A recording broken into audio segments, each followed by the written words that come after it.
In this video, we are going to see about handover or handoff mechanisms. Okay, handovers, they can take place in several conditions. That is, within a cell, intra-cell handover, between the cells, in the same cell layer, so interlayer handover, between cells of different layers. So here, interlayer handover, right? Then between the cells of different networks, inter-network handover. Okay.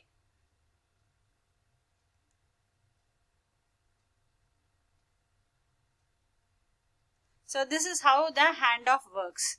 That is, before handoff, that is, you have a vehicle moving, right, or your mobile station moving. First it is attached to this base station, so it will get moved off slowly. Before this handover, it is connected to this station, and after handover, you see it will be connected to this base station. So, handoff operation is identifying a new base station and reallocating the voice and control channels to the new base station. Handoff must ensure that the drop in the measured signal is not due to momentary fading, right? It is not momentary fading, and it is actually the mobile moving away from the service base station. Because of this moving away from the service base station only, signal is getting faded and not because of anything else. You have the handoff must ensure that. Then we have something called dwell time, right? The time over which a call may be maintained within a cell without handoff. Till what time it is maintained within the cell. That is your dwell time. So now dwell time depends on propagation, interference, distance and speed. So okay, in the handoff measurements, how they do it. So in the first generation analog cellular systems, signal strength measurements were made by the base station and supervised by the MSC. It was made by base station and supervised by MSC.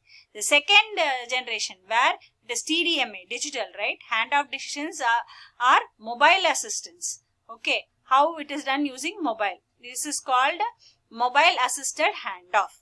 Right, the handoffs are decided by the mobile assistant. It is called a mobile handoff. Then how is the mechanism? So base station continuously measures the received signal strength indication. Okay, measures received signal strength indication. Based on this measurement, it decides the handoff request, whether we have to hand it over or not. Okay, it decides. Once handoff request is identified, adjacent cells are asked to measure the RSSI. Okay, how is your signal, whether it is getting increased or not for this particular mobile station and all that. Okay, so it is the adjacent cells are asked to measure the RSSI on that mobile and send the measurements. Okay, so the candidate cell for handoff is identified. So which has to be handed over to which cell, that is identified, and handover starts.